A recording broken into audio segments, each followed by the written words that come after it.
ഇൻസ്റ്റയിൽ ഇപ്പോൾ വൈറലായിക്കൊണ്ടിരിക്കുന്ന ഒരു ഷോപ്പാണിത്. ഊണ് 30 രൂപ, 40 രൂപ തലക്കറി, കപ്പ, പിന്നെ ചിക്കൻ, അങ്ങനെ എല്ലാം ഉണ്ട്. എല്ലാം 30, 40 ആ റേഞ്ചിലാണുള്ളത്. ഇവിടെ നല്ല തിരക്കാണ് കേട്ടോ. നമ്മൾ റീൽസിൽ കാണുന്ന പോലെ തന്നെയാണ്. അത്യാവശ്യം നല്ല തിരക്കുണ്ട്. ഹംസത്ത് എന്നാണ് ഈ ഹോട്ടലിൻ്റെ പേര്. ഞങ്ങളും കുറേ നേരം ക്യൂവിൽ നിന്നു. ഇതിൽ ഒരു ക്യൂ വരുന്നത് പാഴ്സൽ വാങ്ങാനും, മറ്റേ കുറച്ച് ആൾക്കാരിങ്ങനെ അപ്പുറത്ത് നിൽക്കുന്നത് ഞങ്ങളുടെ ഫ്രണ്ടിൽ നിൽക്കുന്ന കണ്ടില്ലേ, അത് വന്നിട്ട് അകത്ത് കയറാനും വേണ്ടിയാണ്. ഞങ്ങളും കുറേ നേരം കട്ടയ്ക്ക് അവിടെ വെയിറ്റ് ചെയ്ത് നിന്ന്. എന്താണെന്ന് അറിയണമല്ലോ. അങ്ങനെ ഞങ്ങളും കയറി. ഒരു ഗ്യാപ്പിൽ ഞങ്ങൾ കയറി. എല്ലാവരും പറയുന്ന പോലെ തന്നെയാണ്, നല്ല തിരക്കാണ്.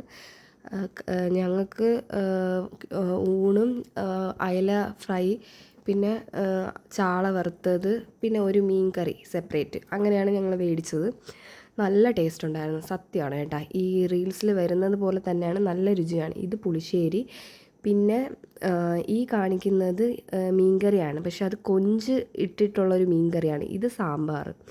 ഈ കൊഞ്ച് ഇട്ടിട്ടുള്ള മീൻകറിയിൽ നമ്മൾ കൊഞ്ച് തീയൽ പോലെ എന്തോ ആണ് അവർ വെച്ചിരിക്കുന്നത്. അത് പക്ഷെ നല്ല എരിവുണ്ടായിരുന്നു.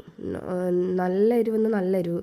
പിന്നെ കൊഞ്ച് അവരത് ഇളക്കിയിട്ടില്ല, മുഴുവനോടെയാണ് ഇട്ടിരിക്കുന്നത്. അതുകൊണ്ട് ഒരു ചെറിയൊരു ഇതുണ്ടായിരുന്നു. പിന്നെ വന്നിട്ട് അല്ലാതെ ഞങ്ങളൊരു മീൻകറി ഓർഡർ ചെയ്തായിരുന്നു. അത് പക്ഷേ കുഴപ്പമില്ല, അത് നല്ല രുചിയുണ്ടായിരുന്നു. പിന്നെ ഞങ്ങൾ തലക്കറി ചോദിച്ചപ്പോൾ പറഞ്ഞു പാഴ്സൽ മാത്രമേ തലക്കറി ഉള്ളൂ എന്നാണ് പറഞ്ഞത്. പിന്നെ ഞങ്ങൾ നേരെ അവിടെ നിന്ന് ഇറങ്ങി, ഫുഡൊക്കെ കഴിഞ്ഞ് അവിടെ നിന്ന് ഇറങ്ങി വന്ന് അൽ ഹസനിൽ നിന്ന് ഫ്രൈഡ് റൈസ് അമ്മയ്ക്ക് മേടിക്കണമായിരുന്നു. അതും മേടിച്ച് ആ സമയം കൊണ്ട് അവൻ അവിടെ ബോബോ ഷേക്ക് കണ്ടിട്ട് ബോബ ഷേക്ക് വേണമെന്ന് പറഞ്ഞ് അതും വാങ്ങി വീട്ടിൽ വന്നു, അതും കുടിച്ച് അങ്ങനെ റെസ്റ്റ് ചെയ്യുകയാണ്. ബായ്, ഇത്രയേ ഉള്ളൂ.